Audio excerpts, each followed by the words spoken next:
Good evening and welcome to the I-4 Corridor Urban Expansion Area Study public meeting. This is the first meeting of round two for this project, and the meeting will begin shortly. We'll give a few minutes for everyone else to arrive. While we wait, please begin by letting us know in the Q&A box if you have any initial questions or what you hope to get out of tonight's meeting. You can submit questions or comments at any time by clicking the Q&A button at the edge of your screen. And you can also like and comment on what other participants have written. We will be using an interactive polling software later on in the presentation to ask you questions. So please have your mobile device ready for further instructions, and we'll explain how to access that information when it's ready. And just as a reminder, this meeting is being recorded. We'll wait just a couple minutes for more people to arrive, and then we'll get started.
If you take a look at the chat, we also have some additional instructions on how to access the that information.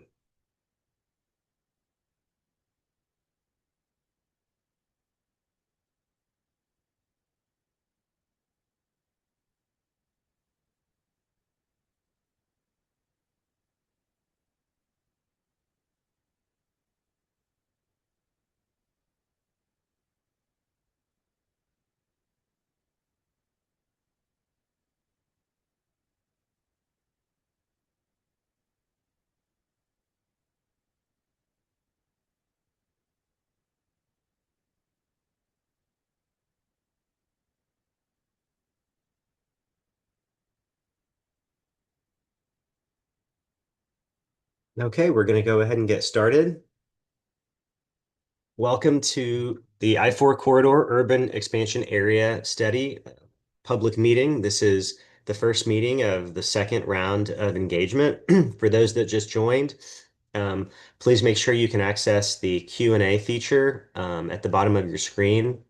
If you do not see it in the Zoom option bar at the bottom of your screen, look for a button that says More and has three dots in it. If you click that, one of the options will be to bring up the Q&A button. Later on in this presentation, we will be using an interactive polling software to ask questions.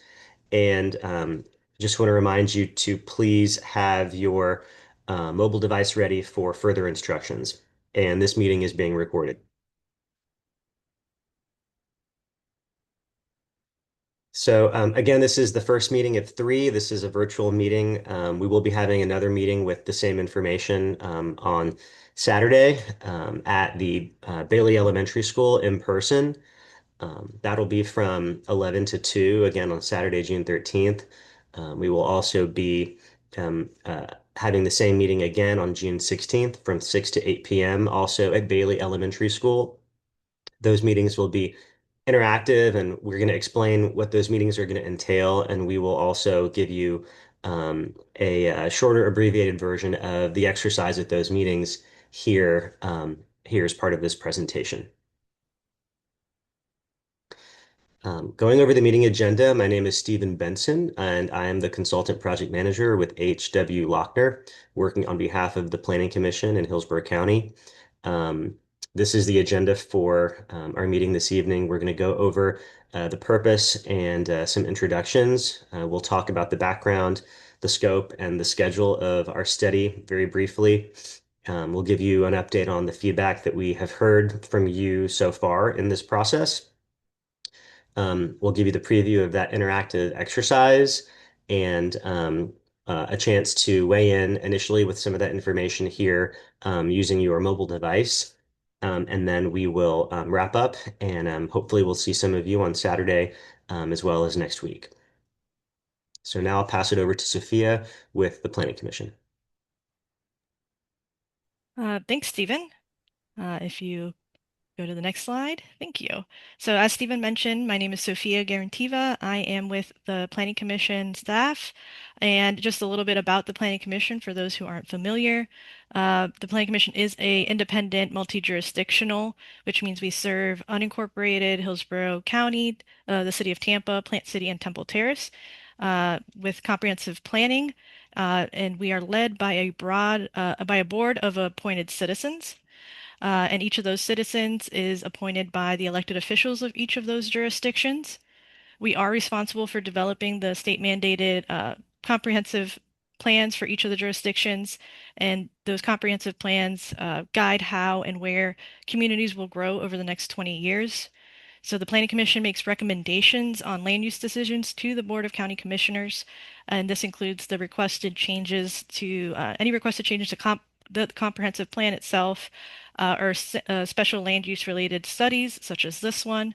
And again, while the Planning Commission and the staff provide technical analysis and recommendations, it's important to note again that um, they are not the decision-making body on any land use matters. And as mentioned earlier, final decisions regarding comprehensive plan amendments and other land use actions are made by the Board of County Commissioners for unincorporated Hillsborough County. Go to the next slide. So this meeting, again, as Stephen mentioned, is part of the second round of community meetings for the urban expansion area planning study for the I-4 corridor. The study itself is going to be completed in four stages and rounds, and those who joined us for the last meetings are familiar with this graphic.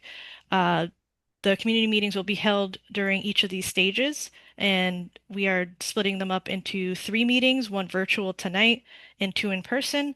Again, one Saturday and one next Tuesday. The purpose of this round of meetings is to get input as part of the land use workshop stage, and we're going to recap again what we've heard so far from the community. Again, all recommendations will be presented to the Board of the County Commissioners at the end of the study after stage 4 is completed. And for more information on the scope and the study, Stephen's going to cover that later on in the presentation.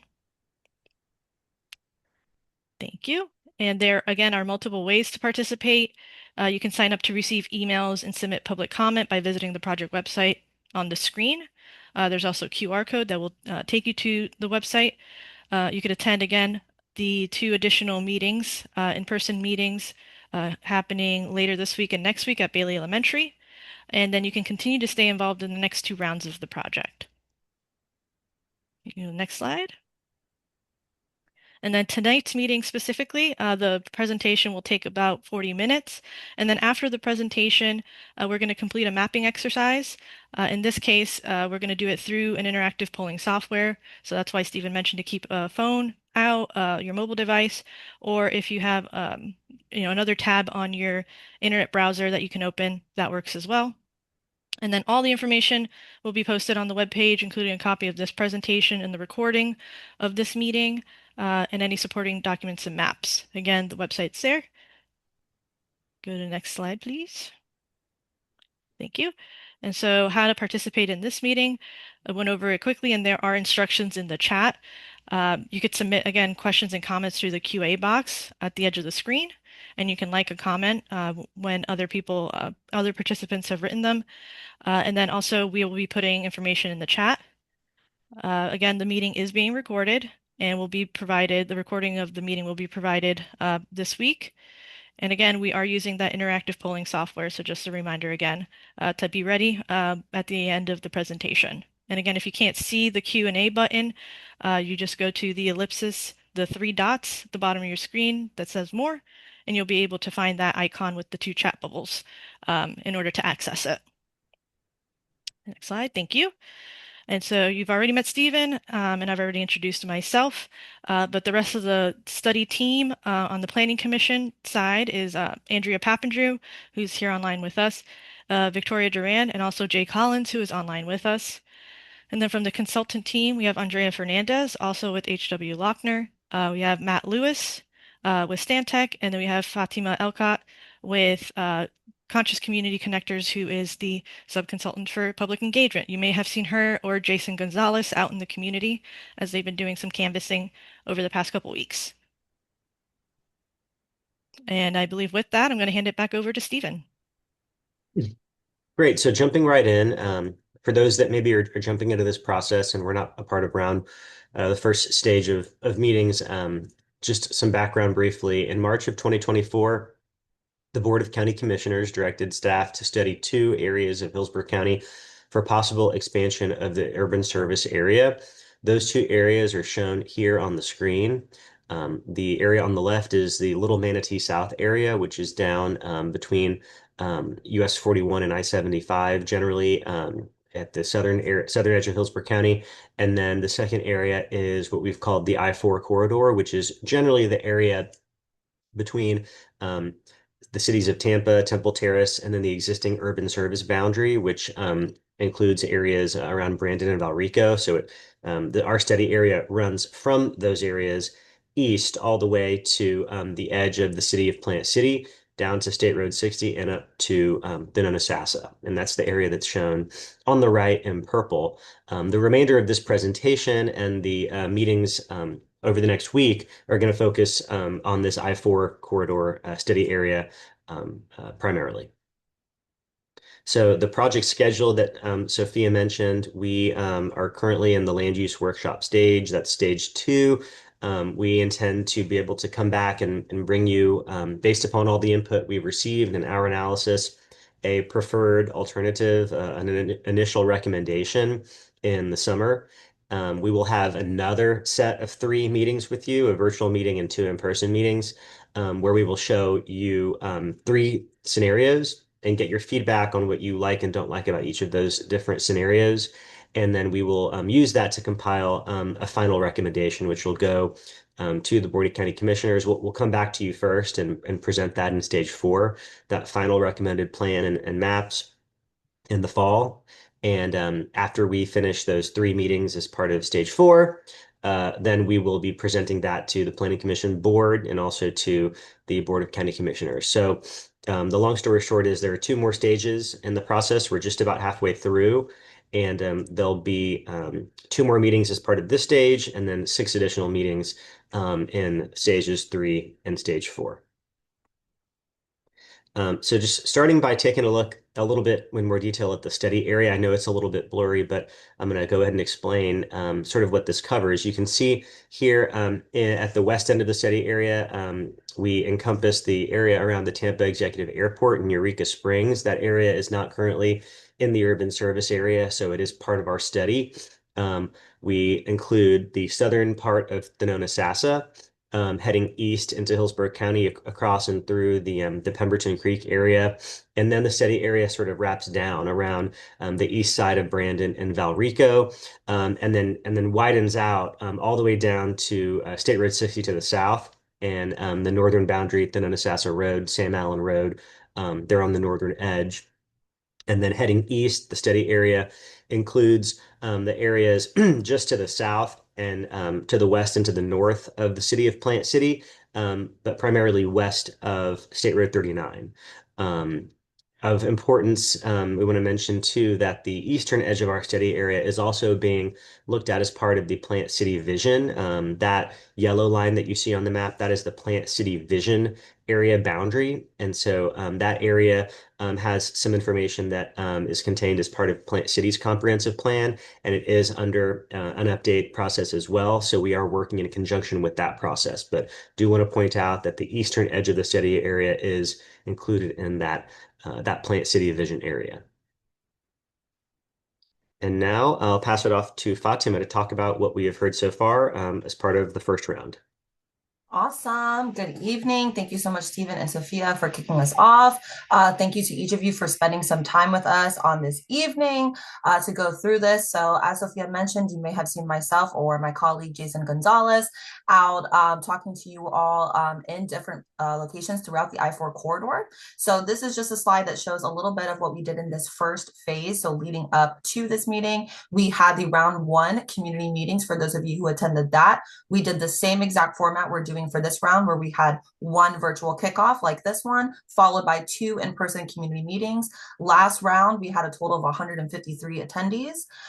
Then we also had the online survey, which was open from April 7th through May 22nd, and that had almost 500 responses at 447. We also received some feedback from you all via email and the web public comment form that is on the website in the chat. We received a total of 63 comments. And then that field outreach, like I mentioned, when we were outside canvassing at these informal locations, having one-on-one interviews with business owners and folks out in the community, we went to about 60 locations last phase, and we have continued to do that this phase and expand locations. Next slide, please. So all of that said, we took into consideration all the feedback that we heard, not only from the survey, but also within the public comments on the website, from emails that we got, from feedback that we heard in the public meetings. You all did participate very well in this process. So this is what we heard. The very first thing is to preserve the area's rural and agricultural character. We heard that emerging as the #1 priority. We also heard how important it is to address transportation and infrastructure needs before considering growth. We heard about the flooding, drainage, and stormwater concerns in the area. We also heard about your need to protect natural areas, waterways, and wildlife, as well as protecting the water resources you all already depend on and respecting residents' choices over how they get their water and use sewer. These are the priorities from the survey itself. So it pretty much matches what we said, but a little bit of a difference with what we heard in the in-person comments and online. By far, the #1 priority was maintaining agricultural land, at about 81% of the survey respondents selecting that as the #1 priority, followed by protecting natural areas and wildlife. Having less traffic and having it be easier to travel around the area was at 40%.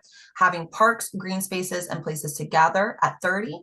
Having reliable infrastructure at 25%. And 6% of you saying that you would like groceries and everyday services to be closer in the area. And as we mentioned, we'll continue to put these links in the chat, but all of the existing conditions from this first stage that we did an analysis on is on the project website. So you can do a deep dive into all of these maps and products that show all of these different metrics. And these are all available for reference for you to be able to find some more information and discuss. And with that, I will toss it back over to Stephen. Great. So now we are going to give you a preview of the place types mapping activity that we're going to be doing on Saturday and on Tuesday. And we'll talk a little bit about and give you a chance to answer some questions about the place types here in a second. But just to give you an introduction of the exercise that we're going to be doing, Hillsborough County is projected to grow significantly by 2050, but there may not be enough room within the existing urban service area to accommodate that 2050 demand. Official projections suggest that the I-4 corridor and surrounding subareas could grow by 139,000 new residents and 129,000 new jobs by 2050. We need your help to determine where growth and change is the most appropriate and what types of places you want this area to evolve into. So as a participant, your role will be using sticky dots and individual maps of areas within the I-4 corridor to help us identify places where different types of places belong in the future, including areas that you believe should be preserved. We know preservation is an important topic, and so we want to capture that as well. Each of the dots that we provide, I'll show you a picture of it here in a second. Each of the dots that we give you will correspond to a place type based on the color. And you'll be placing dots on locations on your map to indicate that desired future state. And the purpose of the place types are really to serve as basic building blocks for future land use scenarios that we'll bring to you in the next stage of the study. They're also helpful for us to be able to build a record of the community's collective vision for the future. So how did we develop these place types? These place types that we'll be showing you, they were developed based upon a variety of different sources. The feedback from that first survey, we received hundreds of responses in that survey, so thank you for completing it. We took that feedback, we took the real estate market study that we presented to you during round one. That's also available on the project website if you'd like to take a look at that. Very good information there. We looked at the surrounding area.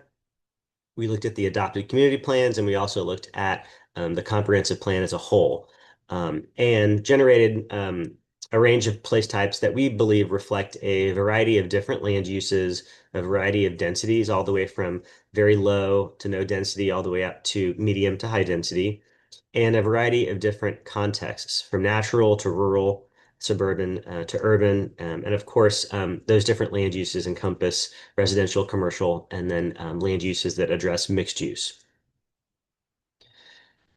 The materials that we're going to be providing you are a base map of the I-4 corridor study area. We're going to break those up into sections, and so you'll be able to pick the section that you'd like to work on. The reference maps and the information from round one. So all of the information regarding existing conditions. We know that existing conditions, especially as it relates to the needs and the current deficiencies that you experience and you see out in your community that you believe need to be addressed, separate from this process even. All of that information is going to be available to reference during this activity, as well as the place type dots.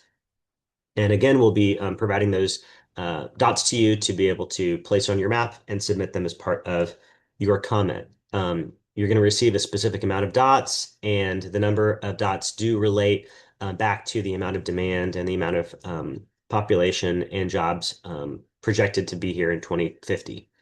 And this is just a picture of what that map will look like, and we'll talk more about that here on this slide. So the study area is broken up. We've broken it up into four sections. The areas, we're going to go through each one, two, three, four, here and show you in more detail what you're looking at. This is just an example of the base map for the first area, the northwest portion, which again, this area runs from the airport, Tampa Executive Airport on the west side, and north of I-4. It runs east all the way to the area just west of the Pemberton Creek subdivision. That's where that orange line comes up. The Pemberton Creek subdivision is here on the right side of that. So if you live in Pemberton Creek, you're not in Area 1, you're actually in Area 2, just to the east. And then, of course, the southern boundary of the city area is I-4, and the north boundary is the Nonasassa Road. We've also included other layers on this map to help you. The public feedback really wanted us to focus on areas that are sensitive to new development, either from an environmental perspective or from a stormwater vulnerability perspective. And so that's what you're seeing with the different shades of green. That sensitivity is what's shown.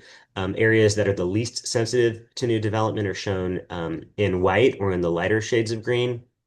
And areas that are highly sensitive to new development are shown in the darker shades of green. So you can see quite a few areas of green and a lot of areas of dark green as well. So we definitely want to keep that in mind to avoid those.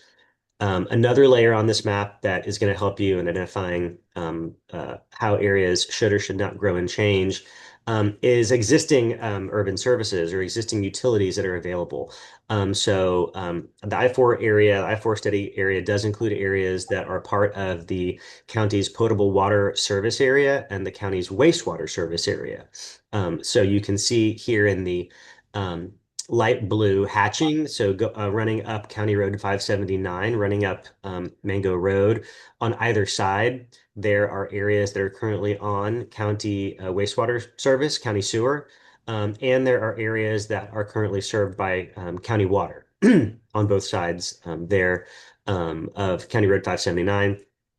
As well as, of course, the executive airport. That area is also on county water And then you can see that there are these areas, little enclaves that also are currently being provided, currently hooked up to county water as well. So it's important that we recognize these because that is not required if you're outside of the urban service area. So some of these additional services are already provided. And I think that captures pretty much everything on this slide. Again, this is just an example. We're going to show you each one and ask you questions about them here after we go over the place types. Before I hand it off, I was going to pass it off here to Matt Lewis with Stantec to go over the place types and carry us forward. Thanks a lot, Stephen. As Stephen mentioned, my name is Matt Lewis. I'm with Stantec. I'm overseeing the I-4 portion of this study. And one thing I want to add to what Stephen mentioned on this slide, a lot of great information there. And the key to understanding how to use this slide when you get into the Mentimeter voting exercise is that the shades of green are really to be seen as sensitivity to development. So if you look at that kind of right in the center of the screen, Stephen, if you can highlight the trapezoidal thing where the former landfill was, that is not necessarily super environmentally sensitive. However, any notions you have of developing something on that piece of property for urban services purposes are probably not the best idea, since it used to be a landfill and is not likely the most stable land to build anything on. And then the white areas are the areas that are pretty much already developed. They're going to be areas that either have houses or businesses on them, or areas that might have intense agriculture like row crops or things like that on them. And then obviously because of the age of the data, like the Amazon warehouse is shown as green, but that's already developed. So those things are things we know, but we have the data we have. So Stephen, if you move on to the next slide, I'm going to start talking about how to understand different types of place types. And the best way to understand place types is to think of it from the point of view of a continuum from natural areas to rural areas to suburban areas to the most urban areas.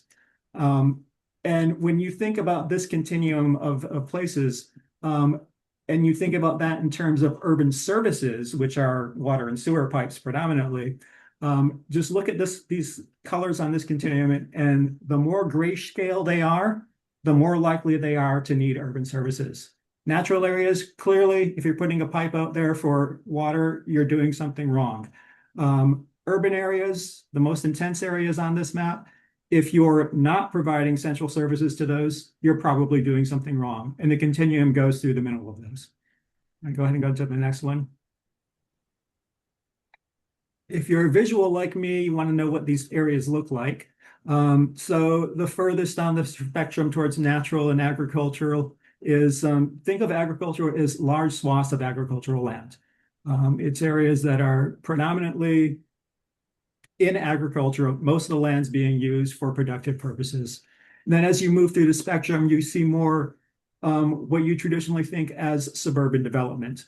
Your large lot developments that I'll go into a little bit later are somewhere between that suburban and agriculture. Your suburban commercial areas, I'll go into those a little bit later, look like what Stephen is pointing to there. And then as you get into the more urban forms of development, you see small scale town centers, more kind of corporate park apartments and things like that. And then finally, downtown Tampa.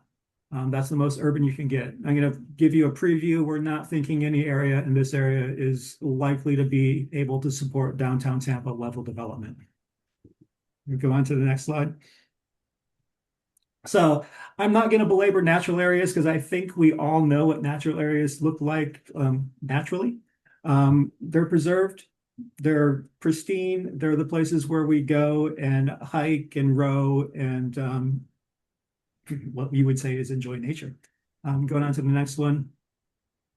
Again, with agricultural areas, I don't think I have to really belabor what these are because they're large areas of agricultural land, but they also include kind of low scale buildings where agricultural industrial type of activities might happen. Or as you see the picture here, I believe that is is that the farm stand on Dover? Parkdale Farms. Yeah. So that's kind of what you'd expect to see in the agricultural areas. Then moving on to rural residential communities. This is something we're introducing here, and it's a unique place type in that it takes the notions of the agricultural areas. As you see in the picture on the left, you have large expanses of open agricultural areas, and adds an element of town center to it that I'll go into later. So it allows you to maintain an agricultural production and also accommodate urban growth in the future. Based on a lot of the comments, this is a good one to introduce to the mix. Moving on to the next slide. Rural estates and large lot homes. Chances are, if you live inside the study area, you live on one of these rural estate and large lot homes areas. You typically look at these as 2 to 5 acre ranchette homes. You probably don't have enough land to have a major commercial productive agricultural operation, but you do have enough land to have goats and cows on a small scale. And largely these are residential areas, but they can move into small scale agriculture as well. Suburban residential, I don't think I really need to go into this because when you think of, development in Hillsborough County, a lot of what you go and see is this. This is areas like Riverview, Valrico, Riverside. Most neighborhoods you know of in Hillsborough County have the suburban residential development form. It's key to remember that includes both single family and kind of low scale, what are called garden apartment buildings. Going on to the next slide, I'll get into suburban commercial, which you're also used to seeing. Chances are, when you go to the grocery store, you go to a suburban commercial area. Any of the major roads, particularly State Road 60, you see these popping up on the corners of State Road 60 and other major north-south arterials and collector roads. That's what they look like. Moving on to corporate parks are an interesting form of development, and you'll have some dots for these. What they are basically large employment centers. They're not downtowns. They're more of a park-like atmosphere.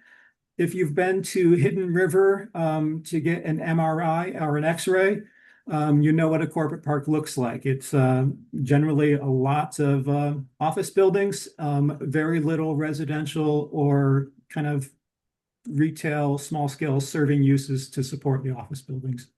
It's an employment center. Moving on to the next one. Industrial areas, I don't think I have to explain much about what industrial areas look like, only to say that when you think of industrial areas, think of everything from small scale fabrication, which could be a more intense as far as buildings industrial use. They would take up less land per building. And then to what's on the left there, which is effectively a flex space, which means it can be industrial, office, or distribution centers. And then as you move over to the far right of these pictures, that's an Amazon warehouse. Those are typically, 1 million square feet of warehousing with trucks coming in and possibly even drones flying out of it to drop off packages. So moving on to the next one. And this example is town or village centers. I think this is probably the most intense form of development you're going to see in the area. And I say intense in terms of the compactness of it. What they do is they take a civic area in the form of either plazas or greens or even like the specially designed streets. You see the street in the center picture has trees and sidewalks, and surround that with a robust mix of uses that would include retail, office, multifamily development, and kind of concentrate that as tightly as possible in one area. If you've ever been to West Chase, on the other side of the county, you'll see they have a core that is a town or village center. And then Ave Maria, if you ever go down to the Collier County, you'll see an example of one that happens in more of a rural area. And going on to the next slide, I'm going to talk a little bit about, where these fall. I talked as we were going through, but it was a lot to digest. So I'm going to go through natural areas. I don't have to go into what types of thing goes there. It's really basically nothing but your canoe. In the agricultural areas, and the rural residential communities, those are going to happen in the most rural parts of this natural to rural to suburban to urban continuum. And then as you get into rural estate and large lots, those are going to have characteristics of both rural and somewhat suburban, depending on the scale of them and what's going on the properties. And then as you enter the solidly suburban, it's the suburban commercial, suburban residential areas. The corporate parks can be suburban, and they do start to get a little bit more urban as you introduce a larger mix of uses in them. Industrial areas serve a wide variety of land uses. You're generally not going to find them in a downtown area because a downtown area has, values that doesn't support it. And you're generally not going to find them in a natural area because then it would cease being a natural area and would become a different type of area. But every other area has a need, like in agricultural areas, agricultural production facilities, staging areas, those are industrial areas. And then a town and village center, those can actually happen in the suburban down all the way up to urban areas. It's simply a way to organize the things, and how much you organize is really determining whether it's suburban or more urban. So now I'm going to get into a little bit of strategy for, especially if you come on Saturday and you want to place your dots on the map. You can use some of these strategies I'm going to go through here in thinking about it. And also, as you're looking at the Mentimeter exercise that Stephen's going to go through later, this is something you can think about. The first is some of the dots support more people and more jobs, and some of the dots support fewer people and fewer jobs. When you're thinking about this in terms of how much growth could an area support, a dot that supports more people and more jobs will support more growth. Now, those dots have both compact and spread out characteristics. You think back to the rural to urban sections of that continuum that we talked through a little while ago. Your compact areas are going to be your town centers and the core part of your rural residential communities. These are going to occupy less lands for the same number of people and jobs as your more spread out ones, like your corporate parks or your suburban commercial or residential. Those are going to require more land per person and per job. And then your rural residential community, the one I introduced before, it's a hybrid of the compact and open spaces. And that has both the advantages of the compact, but it doesn't have as many people and jobs as the more compact thing would support. And then your rural estate homes and large lot homes. Actually, if you were to add more of those, obviously because of the acreage they require, they take up a lot more land. And then looking at this in more of a matrix form on the next slide, you can measure each of these place types against different outcomes. So each of them has an ability to support growth that we talked about. And that ability to support growth, a town or village center can hold a lot more people than a rural estate or large lot home. So a town or village center would preserve more natural areas than a rural estate or large lot home with the same number of people being occupied in them. And then each of these metrics here, access to goods and services, this is how close they are to different things. Housing choices, the amount of different types of housing that can be placed in an area, and jobs housing balance, that's just getting people and jobs in close proximity to each other. Each of these things performs either at a low, medium, or high level with regard to those different types of outcomes. So what are we going to do with this stuff? Glad you asked. First, the responses we get from these 3 meetings are going to be used to create 3 land use scenarios that we're going to be presenting in stage 3. And we'll take these 3 scenarios to you during these stage 3 meetings and get feedback on them to help us develop a single recommended vision map for stage 4. When we talk to you at these meetings, we're going to ask you a few questions. The first is going to be how many people and jobs would be anticipated under different growth strategies. The second, how much retail, goods and services will come with any new residential development. And we're not going to ask you to answer these. We're going to explore these with you. And then how much will it cost to extend infrastructure in each scenario? And more importantly, can we afford to do that? And then finally, what is the impact of new roads and other infrastructure on the study area? So then we'll take that information and improve the recommended vision map. And we'll just answer some questions about would the USA boundary need to be moved and delivered to deliver the vision? What future land use categories are needed to deliver the vision? And finally, what changes would need to be made to the comprehensive plan? That's their stage 4 discussions. That'll be once we've really fully analyzed what the potentials are for urban expansion, area expansion in this region. So with that, Stephen, we'll go into our exercise. Great.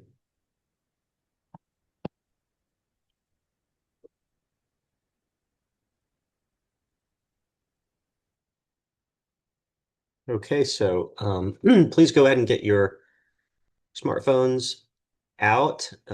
We will be putting up here a QR code. You can either scan the QR code that I am about to show you, or you can go to menti.com and type in the code that is on the screen.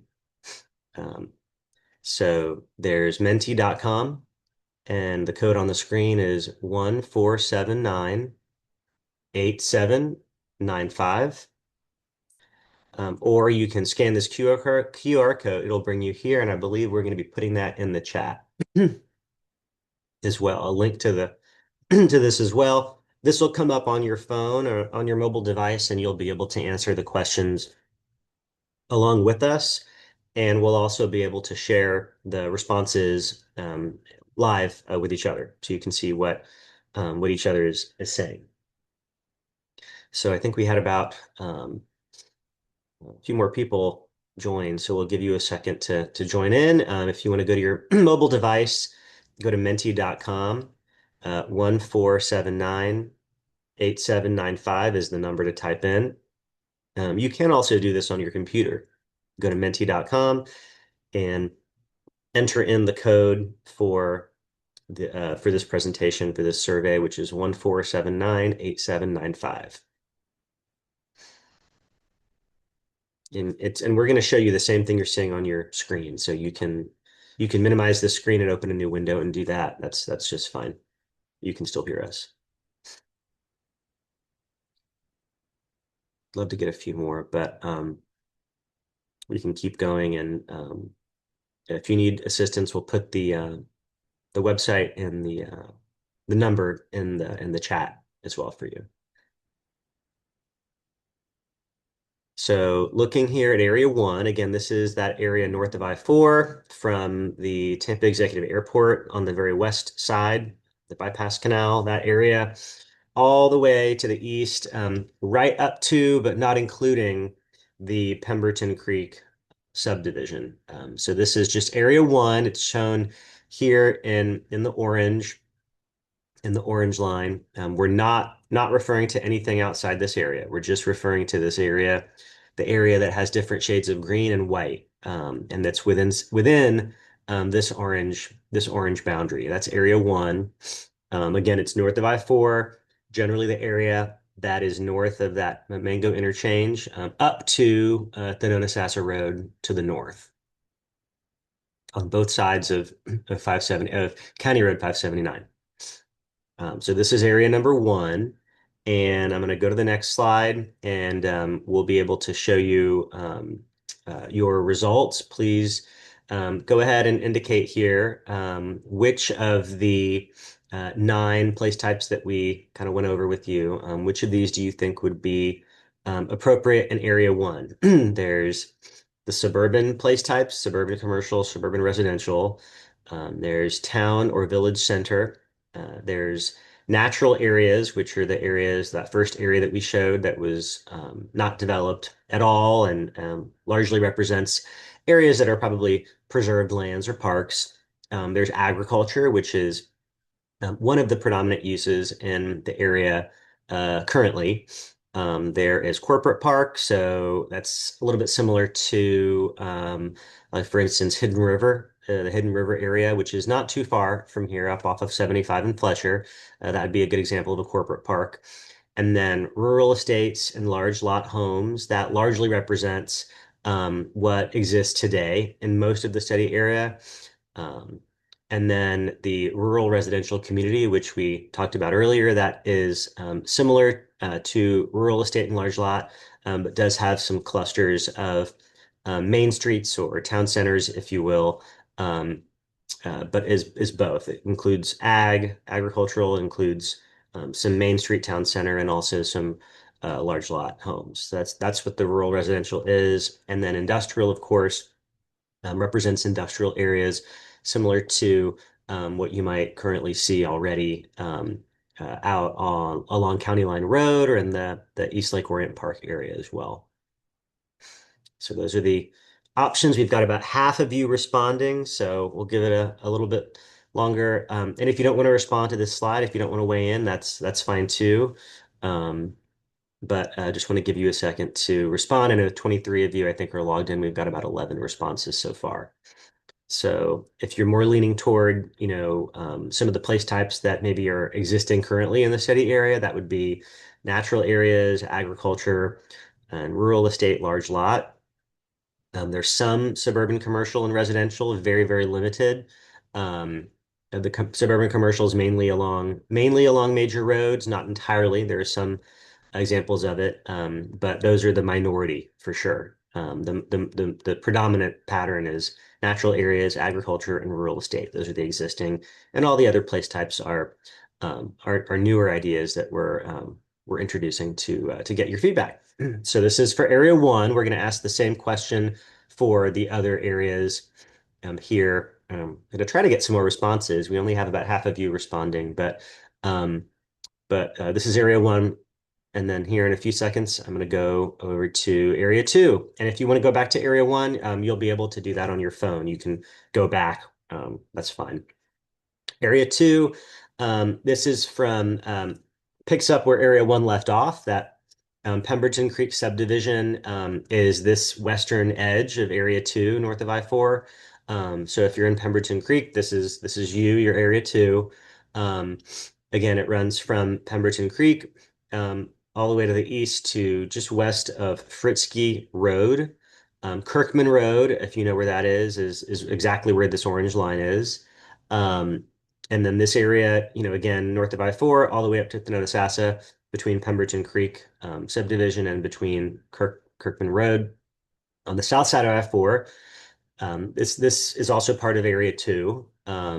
Again, it's in this orange line here see the number 2 in the center. Um, this includes everything up to where the suburban development really starts here along the edge of Brandon and Valrico, and it begins. That's where this orange line starts, picks up at the edge of the urban service area, and then goes east to this line, all the way here to the intersection of Martin Luther King, 674, and Moores Lake Road. That's where these two lines intersect right there. So if you're north of 674 and west of Moores Lake, you are in area two. That's this area here. And so now this next question, we're going to ask the same question again. Of the 9 place types that we've identified, some currently existing, some not currently existing. Which of these would be most appropriate in Area 2 by the year 2050? So again, this is a long range question. We're looking out 25 years into the future. And again, this is the area that's Area 2. So go ahead and record your responses.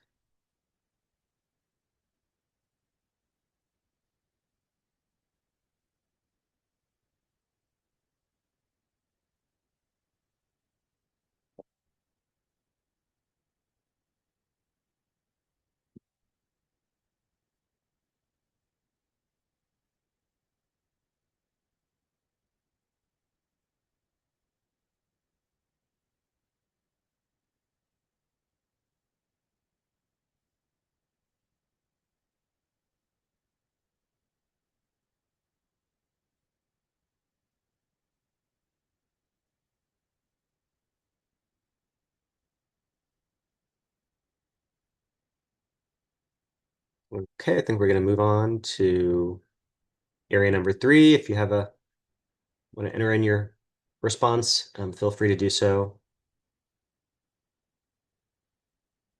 Okay, now we are on to area 3. This is the area that's essentially east of area 2, all the way running up to the edge of the city of Plant City limits. So area 2 is generally aligned with Fritzsche Road is maybe a more name that's more familiar to you.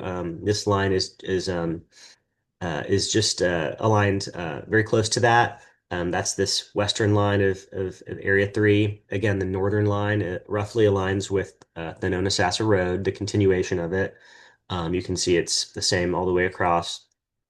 The southern edge of Area 3 is Martin Luther King, State Road 574. So if you're north of State Road 574 and you're east of Moores Lake, you are in Area 3. Um, and then just want to point out also that about half of Area 3 does fall within the City of Plant City vision boundary. So that's what's shaded here. It is still part of our study area. We're still evaluating it. We're still accepting your feedback. But it does also, it is also covered in that Plant City vision area process as well. And we are coordinating with them and sharing information as part of that. So um, here, this is again area 3, and we are going to go over here to the questions. So please feel free to, if you are wanting to weigh in on area 3.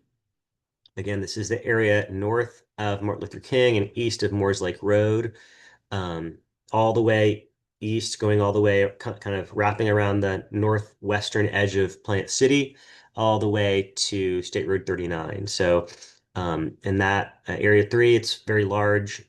Please record answer to your question. By 2050, which place types would be most appropriate in area 3?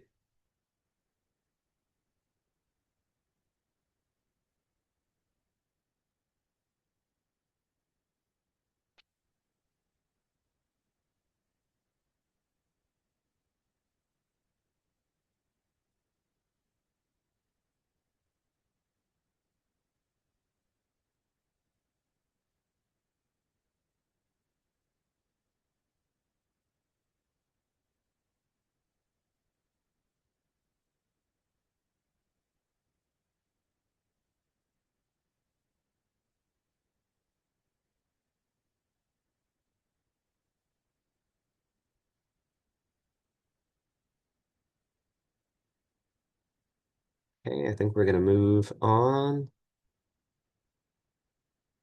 to area 4. This is the area that is south of State Road 574, Martin Luther King, and west of Forbes Lake or Forbes Road slash Jerry Smith Road. There isn't a road that goes all the way through, but that just gives you a general sense of where this orange line falls.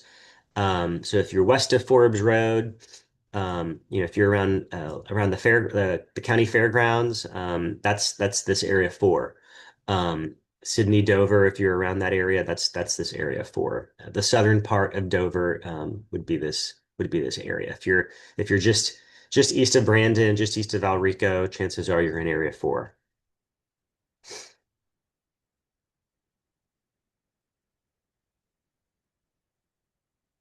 And we'll go ahead and record your responses for area 4.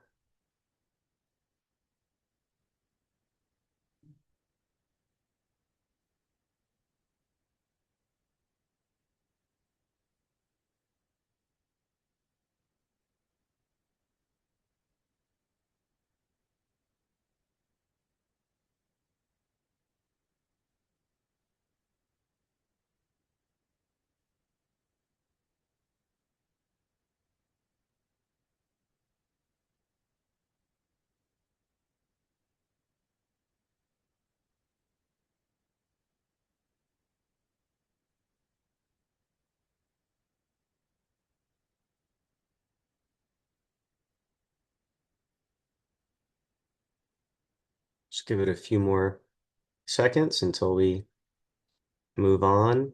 See one more question. That's great. we can get a couple more responses, that would be great. See, we have 24 people, but a few of you haven't been haven't been responding, which is fine. Um, we will ask a general question at the end, so you can provide any general comments you like. Okay, we'll go ahead and move on. So Area 5, this is the last area that we haven't spoken about. This area is the southeastern edge of our study area. It is entirely inside of the City of Plant City vision boundary. So again, it's east of that, this orange line here, which essentially represents Forbes Road up in this area, closer to Martin Luther King. And it represents Jerry Smith Road down here closer to State Road 60 in this area. That's roughly where it hits State Road 60. So if you're east of Jerry Smith Road, off of 60, or if you're east of Forbes Road off of 574. If you are south of the city of Plant City, that's generally this area here. And you can see that it does include everything that has not yet been annexed by the city of Plant City. That is what represents this southwestern area just outside of the city of Plant City. So that's Area 5. And we will go ahead and move now to the question. So please record your responses. Um, again, suburban commercial, suburban residential, those are one of the most predominant place types currently in Hillsborough County. There are many examples of them just outside of our study area in the Valrico and the Brandon area. There's the next place type, which is the town village center. You have some existing examples of that. For instance, in the West Chase area, the West Park Village section of West Chase would be a good example of a town center or a village. The natural areas place type, which is not developed at all and typically has some sort of a preservation on top of it. The agriculture place type, which is largely the agriculture use itself. It can include some supportive uses like very low density residential, as well as some supportive commercial uses like things like farm stands. That is all encompassed under agriculture. The corporate park, so think maybe Hidden River, like I mentioned earlier, off of 75 and Fletcher. That's a good example of a traditional corporate park. Um, Rural estates and large lot, that's another predominant pattern currently in the study area and the surrounding areas.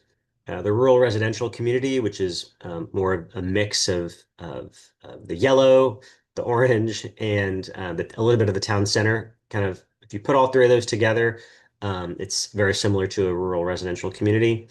And then the industrial, which is, of course, pretty straightforward, similar to areas around Tampa Executive Airport, around the fairgrounds, and around County Line Road currently.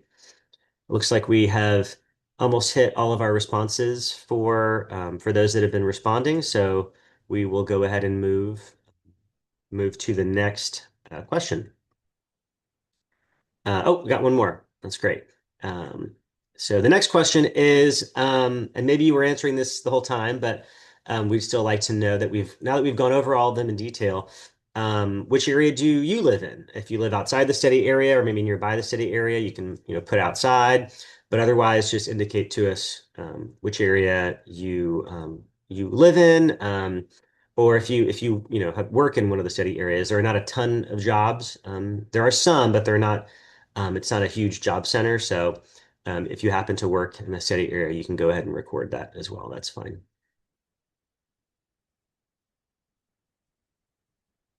Great.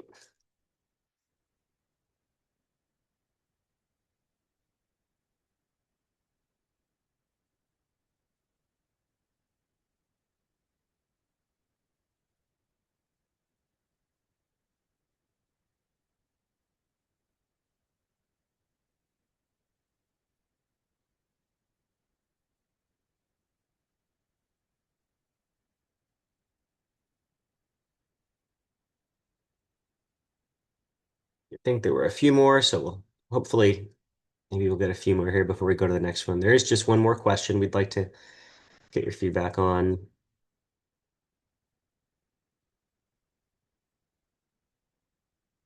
Okay, so the next question is just your general comments. We want to make sure we capture any comments you have really about this, about the place types exercise. Please, we want you to participate in our the two live in-person sessions on Saturday and on Tuesday. Each of those five areas, we will have, you'll be able to get one or more of individual maps of each of those areas and place dots on actual locations. And the dots will correspond to all the place types that you've been shown today and that you've already had a chance to sort of weigh in on. What we're going to do with these maps is get a little bit more specific about where within each of those areas, where we're talking about. This is a very, very large area to study. And we want to make sure that we capture as much detail as possible, not just about what type of growth and change you think is or is not appropriate, but also what locations. There are some locations that are not appropriate for growth and change, but there may be some locations that you feel are appropriate. So that's what we're going to hope to capture from you on our sessions on Saturday and our sessions on Tuesday. So I'm not seeing any responses here, but if you do have additional comments, oh, there we go. So good, it's working. I was a little worried there. So if you're getting it to work, that's great. Please feel free to put your comments in the as a response. If you're not getting it to work, you feel free. We're obviously still accepting the comments that you provide us in the Zoom. So please also feel free to provide those as well. All the comments you provide are going to go into the record for this project. So the first comment, density matters. The second comment, need to find ways to get more people involved. Okay, so and maybe Fatima, you may want to chat about how we're um, doing outreach and trying to get more people aware and engaged as part of that comment. Um, go, if you want to Yeah, chat. I can. Thanks. I love that comment, and we're always open, as I said in one of the answers to one of the Q&A questions that we had. If you all have other places, neighborhood groups, even if it's just, a couple neighbors getting together, we've offered that to some other neighbor groups in the I-4 corridor and have been working with them. So we are more than happy to help spread the word. You are right on it. In fact, that you do need to get more people involved. So please also spread the word. We know that this area is really good at doing that. So continue to just reach out, find your neighbors, share the information on the website. I have been seeing a lot of activity on the Facebook group, so I'd encourage you to connect with folks on those as well.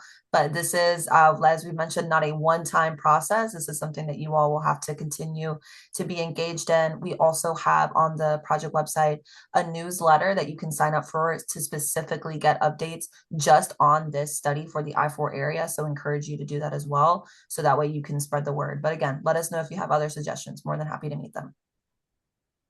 And just some of the other comments, improve traffic patterns. We've heard a lot about transportation issues. I think all of us have experienced what happens on I-4 on a regular basis these days. And in our existing conditions information that we put on the website, we are documenting those issues. One of the things we want to make sure we document is before any new growth, is even considered, we want to make sure we understand what the existing deficiencies are and understand how those should be prioritized ahead of any changes that might occur now or even in the future. That's something that we did here loud and clear. Preserving the culture of existing neighborhoods, that's great. Do not want any more industrial or commercial. Keep it to one home per acre. The schools are already a huge issue with traffic. Yes, that is something we've taken a look at is the plan that the Hillsborough County Public School System has. There is, I believe, at least one new school proposed for the area, and that is just to accommodate the current growth. It's not to accommodate new growth. So any new growth would need to come obviously with more capacity at schools or new schools overall. But that is something that we're definitely looking at and we're going to be documenting with as we go forward with our recommendations.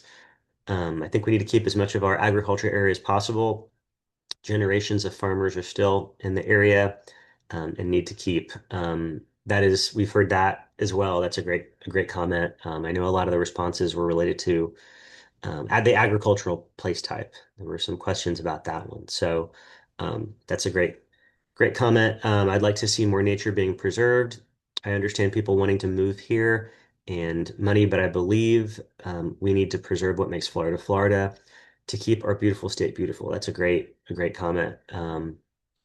So another one for preservation. I would prefer no more growth in these areas. Our roads are already too busy, dilapidated, under-maintained. Um, we need to keep the few natural areas we have left. Maps are difficult to see through Zoom, so we are going to be providing those maps online. I know it was a little bit difficult to see them. It is a large area. All of the sub area maps are going to be um, posted online, and you'll be able to look at those. You'll be able to look at those more closely if you have questions, especially if you do plan on coming Saturday or Tuesday. We'll be able to send you home with one of those. I can either turn it in the same day, or we can send you home and you can send it back to us. We'll have envelopes, and we can take those back by mail as well. Population growth is coming. We just need to keep it from the 40-foot wide lots, keep us to a half an acre minimums. Half an acre, I guess that half an acre lot, minimum size half an acre lot. Okay. Um, let's see. We need more people involved, spreading the word. I think Fatima spoke to that. Planned growth is the death of community. Look at Fishhawk. Okay. Um, this area cannot handle the current traffic density. Yeah, that's something we definitely um, agree that you have some significant issues with congestion. You do have a lot of projects that are planned, but but not every road has a project going on. There are projects on I-4, there are projects on US 92, and definitely understand the concern about traffic and the need to address that first. I moved away from urban sprawl in Riverview. Don't bring it here. That's a comment we've heard, a similar comment we've heard in this process. So thank you for that. Have you considered snail mail? I know it's an archaic concept, but it would be a reach people in the area. Maybe staff can respond to that, but we'll take that comment. Thank you for that. What about the water table impact of all of this? Let's maybe see if Matt wants to respond to that one. But I'll keep going as we wait. They've been fixing I-4 for 20 years. I'm sure the state add more lanes to ease the pressure. There is a project on I-4 planned. That project, it was announced that it did receive funding. I do know that we'll be able to put, I think, in the chat here a link to it with more information, but that does involve adding express lanes essentially in the median of I-4. And those would be express lanes that would have very limited on and off. You wouldn't be able to get on and off of them at every exit. Stephen, Sure. the water table impacts, I think that's a really good question. Great. There's a couple of things that happen with planning, generally in Hillsborough County and in Florida as a whole. And that is you do 10-year water supply planning and make sure that you have adequate water supply for any future urban growth. As you move from well and septic to piped in water, your impact on your local water table may be different with the piped in versus drawing it directly from the groundwater sources locally. Those are all things that we look at as we start thinking about how and where utilities are coming from, as we kind of identify areas that would be appropriate for future urban growth.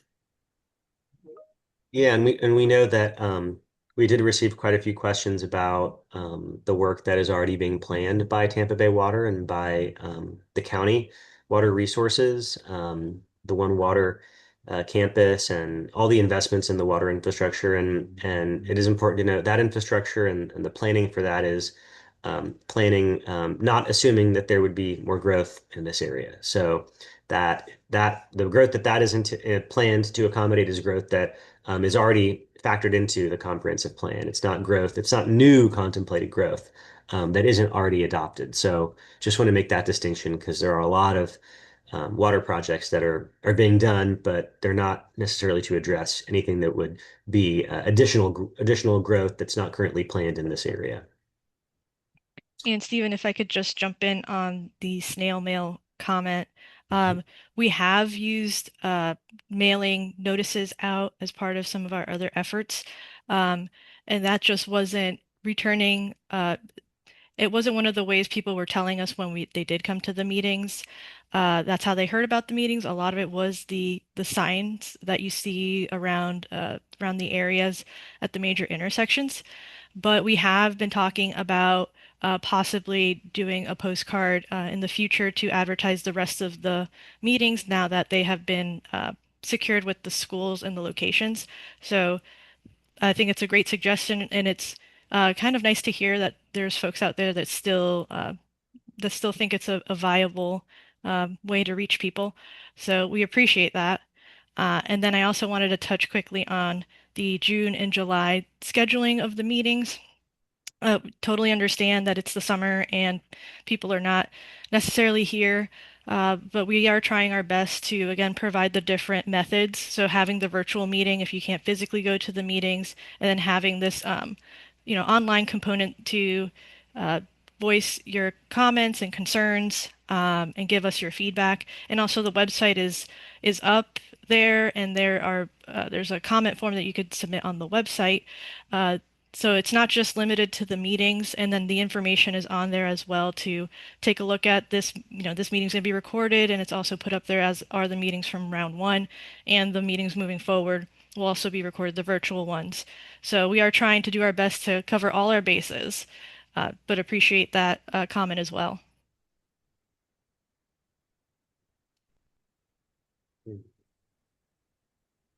Great. So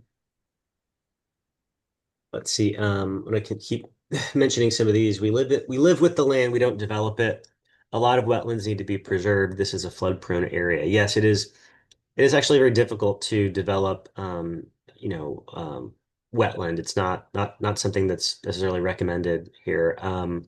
And we do acknowledge actually that this is a flood prone area, that parts of the city area are very flood prone. That was reflected really on that development sensitivity map that we showed. So the areas that were really dark green, that was one of the layers that influenced that. So that's a great comment. It looks like we are well past our 7 o'clock stop time. Um, because the meeting was advertised to go to 7, but we did want to make sure we could answer as many questions as possible. So thank you all very much for joining us. We do have these two additional meetings, one on Saturday at Bailey Elementary and the other on Tuesday at Bailey Elementary. And we look forward to seeing you there. And thank you all very much for participating. We'll see you on Saturday or next week, and then hopefully you'll stay tuned and participate in rounds 3 and round 4. We're really looking forward to showing you some of these scenarios and getting your feedback. So thank you so much, and have a great evening.